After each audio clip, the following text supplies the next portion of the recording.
എല്ലാവർക്കും നമസ്കാരം. ഞാൻ ഡോക്ടർ അശ്വതി രജീഷ്. അങ്ങനെ നമ്മുടെ വെയിറ്റ് ലോസ് ജേണിയിൽ 6th ഡേയും കംപ്ലീറ്റ് ആയിരിക്കുകയാണ്. ഇന്ന് നമ്മൾ സംസാരിക്കുന്നത് സൂംബ ഡാൻസിന്റെ ഗുണങ്ങളെക്കുറിച്ചും അത് ആരൊക്കെയാണ് ചെയ്യാൻ പാടില്ലാത്തത് എന്നതിനെക്കുറിച്ചുമാണ്. അതിനു മുൻപേ നമ്മുടെ വീഡിയോയുടെ താഴെ വന്നിട്ടുള്ള ഒരു കമന്റ് വായിച്ചിട്ട് നമുക്ക് തുടങ്ങാം. മാഡം, ഞാൻ എക്സസൈസ് ചെയ്തിരുന്ന സമയത്ത് സൂംബ ഡാൻസ് തിരഞ്ഞെടുത്തിരുന്നു. എനിക്ക് സെർവൈക്കൽ സ്പോണ്ടിലോസിസ് ഉണ്ട്. കഴുത്തിന് പിറകിലും ഇടത്തെ കൈയിലേക്കും നല്ല വേദനയാണ്. എക്സസൈസ് ചെയ്ത് എൻ്റെ കഴുത്തിൻ്റെ വേദന കൂടി, കൈ അനക്കാൻ വയ്യാതായി, കിടപ്പിലായി. വർക്കിംഗ് വുമണായ എനിക്ക് വീട്ടുജോലി പോലും ചെയ്യാൻ പറ്റാത്ത അവസ്ഥയായി. പിന്നീട് ഞാൻ വർക്ക് ചെയ്യുന്ന ഹോസ്പിറ്റലിലെ മെഡിക്കൽ ഓഫീസറായ ഓർത്തോ ഡോക്ടറാണ് പറഞ്ഞത് ഈ വർക്കൗട്ട് സ്റ്റെപ്സ് സ്പോണ്ടിലോസിസ് ഉള്ള ആളുകൾ ഫോളോ ചെയ്യരുത് എന്ന്. അതുകൊണ്ട് ഇങ്ങനെയുള്ളവർക്ക് ചെയ്യാവുന്ന വർക്കൗട്ട് കൂടി പറയണം. സത്യത്തിൽ ഈ ഒരു വീഡിയോ കണ്ടപ്പോഴാണ് സൂംബ ഡാൻസിനെ കുറിച്ച് വിശദമായിട്ടൊരു വീഡിയോ ചെയ്യണം എന്നെനിക്ക് തോന്നിയത്.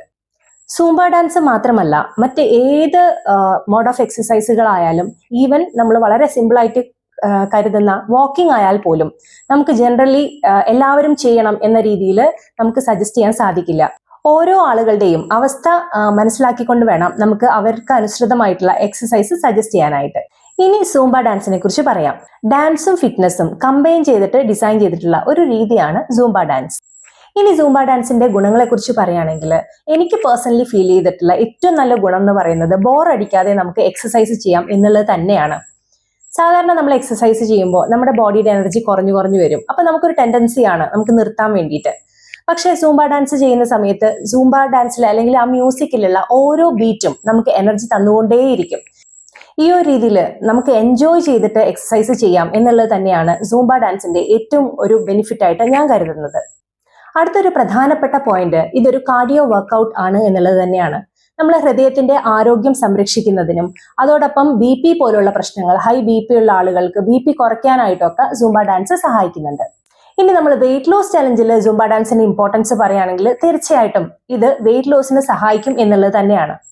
അത് മാത്രമല്ല, നമ്മൾ മനസ്സുകൊണ്ട് എൻജോയ് ചെയ്ത് ചെയ്യുന്നത് കൊണ്ട് തന്നെ ഡോപ്പമൈൻ, സെറോട്ടോണിൻ, എൻഡോർഫിൻ പോലെയുള്ള ഹാപ്പി ഹോർമോൺസ് നമ്മളെ ശരീരത്തിൽ ധാരാളമായിട്ട് ഉൽപ്പാദിപ്പിക്കപ്പെടുന്നുണ്ട് സൂംബ ഡാൻസ് ചെയ്യുന്ന സമയത്ത്.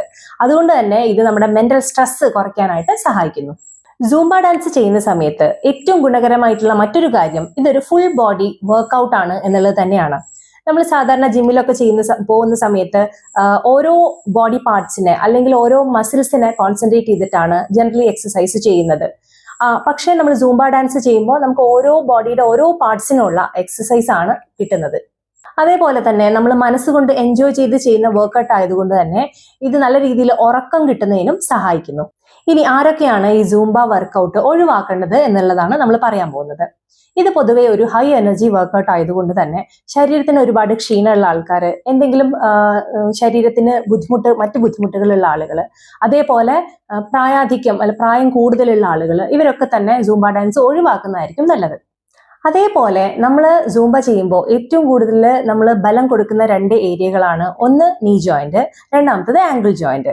അതുകൊണ്ട് തന്നെ ഈ ജോയിന്റുമായി ബന്ധപ്പെട്ട അസുഖങ്ങളുള്ള ആൾക്കാർ, ഉദാഹരണത്തിന് നമുക്ക് നീ ജോയിന്റ് പെയിൻ ഉള്ള, മുട്ടുവേദന ഉള്ള ആൾക്കാർ, മുട്ടിന് തേയ്മാനം ഉള്ള ആൾക്കാർ, നീർക്കെട്ടുള്ള ആൾക്കാർ, ഇവരൊക്കെ സൂംബ ഡാൻസ് ഒഴിവാക്കുക. അതുപോലെ ആംഗിളിനെ സംബന്ധിച്ചിടത്തോളം ആംഗിളിന് ജോയിന്റിന് പെയിൻ ഉള്ള ആൾക്കാർ, അതുപോലെ ആംഗിൾ സ്പ്രെയിൻ ഒക്കെ ഉള്ള ആൾക്കാർ, ഇവരൊക്കെ സൂംബ ഡാൻസ് ഒഴിവാക്കുന്നതാണ് നല്ലത്.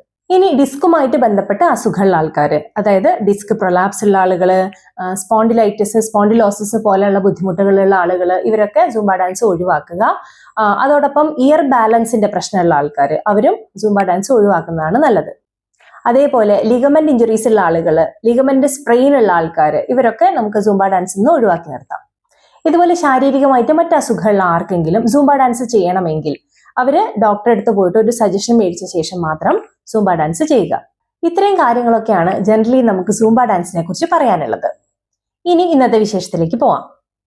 പതിവ് പോലെ രാവിലെ എഴുന്നേറ്റ് ചെറു ചൂടുവെള്ളം 2 ഗ്ലാസ് കുടിച്ചു. അതിനുശേഷം 30 മിനിറ്റ് സൂംബ ഡാൻസ് കളിച്ചു. 9 o'clock ആയപ്പോൾ ബ്രേക്ക്ഫാസ്റ്റ് കഴിച്ചു. ബ്രേക്ക്ഫാസ്റ്റിന് ഇന്ന് കഴിച്ചത് 2 കോഴിമുട്ട പുഴുങ്ങിയതും ഒരു ചെറിയ ആപ്പിളുമാണ്. കോഴിമുട്ടയുടെ വീഡിയോ എടുക്കാൻ മറന്നുപോയതാണേ. 11 മണിക്ക് ക്യാൻറ്റീനിൽ പോയിട്ട് മധുരമിടാത്ത ഒരു പാൽ ചായ കുടിച്ചു.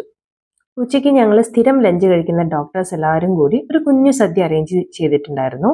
ഓരോരുത്തരും ഓരോ വിഭവങ്ങൾ കൊണ്ടുവന്നു. ഞാൻ കുറച്ച് ചോറും കുറേയധികം വിഭവങ്ങളും കഴിച്ചു. അവസാനം 2 തവി സേമിയ പായസവും കഴിച്ചു. വൈകിട്ട് 5 മണിയായപ്പോൾ അരമണിക്കൂർ സൂംബ ഡാൻസ് കളിച്ചു.